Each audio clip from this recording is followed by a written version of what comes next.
El encierro. Ana se despertó con un sobresalto, el corazón acelerado sin razón aparente. Una luz débil se filtraba a través de las cortinas de la ventana, aunque algo no estaba bien. El silencio era absoluto, denso, como si el mundo exterior hubiera sido apagado. Miró hacia el reloj en la mesilla, 7:30 de la mañana. Un sábado, un día en que su casa debería estar llena de ruido. Sus hijos siempre se levantaban temprano, y su esposo, David, solía estar en la cocina preparando café. Pero todo estaba en silencio. Se levantó de la cama, aún medio dormida, y llamó a su esposo. «David, nada». Su voz resonó en el vacío de la casa. Los pasos de Ana la llevaron al pasillo. El silencio no solo era inquietante, sino antinatural. Las habitaciones de sus hijos estaban vacías, las camas deshechas pero sin rastros de ellos.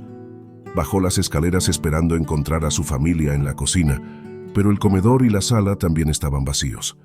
El café no estaba preparado, ni había rastro de desayuno. Algo estaba terriblemente mal. El miedo comenzó a surgir en su pecho, una sensación que no podía controlar. Corrió hacia la puerta principal. Su primer instinto fue salir, buscar ayuda. Pero cuando intentó abrirla, se detuvo en seco. La puerta no se movía. Algo la bloqueaba desde el exterior. Ana retrocedió, sus manos temblorosas. Se dirigió a las ventanas del salón, pero lo que vio la dejó sin aliento.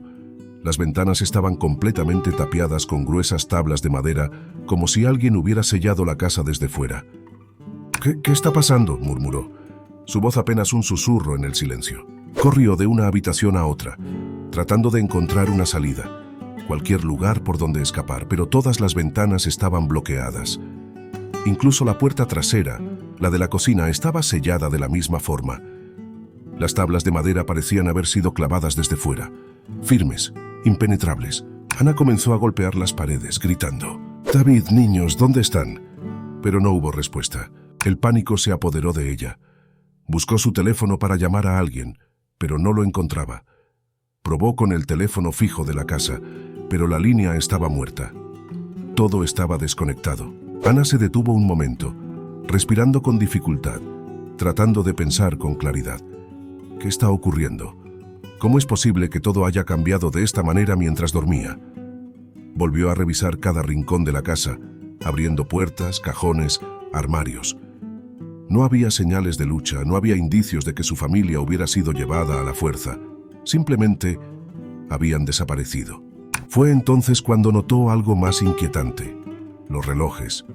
Todos los relojes de la casa, desde el de la pared hasta los de los aparatos electrónicos, estaban detenidos. Todos marcaban la misma hora, 7:30 de la mañana, el mismo momento en que se había despertado. Ana retrocedió, sintiendo cómo la habitación a su alrededor comenzaba a cerrarse. Era como si el tiempo mismo se hubiera detenido. Intentó encender la televisión, pero no había señal. Ningún canal, ninguna emisión. Era como si estuviera atrapada en un espacio fuera del tiempo y del mundo real. Decidió subir de nuevo al segundo piso, donde tenía una pequeña caja de herramientas. Con una palanca, tal vez podría intentar arrancar las tablas de alguna ventana, pero cuando llegó al cuarto de herramientas, algo la detuvo. Había una carta, cuidadosamente colocada sobre la mesa. El sobre llevaba su nombre, Ana, escrito con una caligrafía que no reconocía. Sus manos temblaban mientras lo abría. Dentro, una nota simple, pero aterradora. «No intentes escapar. Ellos no están aquí porque tú ya no perteneces a ese mundo». El papel cayó de sus manos mientras el miedo la paralizaba. «¿Qué significa esto?», pensó. La sensación de estar atrapada, no solo en su casa sino en algo más, comenzó a apoderarse de ella. Era como si su vida entera hubiera sido arrancada de la realidad y ella estuviera atrapada en una especie de limbo, una prisión que no comprendía. Ana se sentó en el suelo, las lágrimas corriendo por su rostro mientras miraba a su alrededor, buscando desesperadamente una explicación, una salida, una señal de que todo esto no era real. Pero cuanto más tiempo pasaba, más sentía que estaba perdiendo el sentido de la realidad. Los minutos se convirtieron en horas, o eso parecía, porque los relojes seguían marcando 7:30 de la mañana.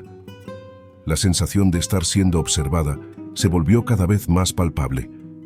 Era como si alguien o algo la estuviera monitoreando desde las sombras. Escuchó un crujido como si alguien caminara sobre el techo, pero cuando miró hacia arriba no había nada. Con una desesperación final, Ana corrió hacia la puerta del sótano. No había revisado allí. Bajó corriendo las escaleras. La oscuridad la envolvió a medida que descendía. Buscó a tientas el interruptor de la luz, pero no funcionaba. Usó sus manos para guiarse hasta el fondo del sótano, esperando encontrar alguna pista, alguna salida.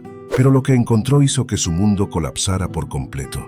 Allí, en medio del sótano oscuro, había 4 ataúdes, cada uno con una placa grabada.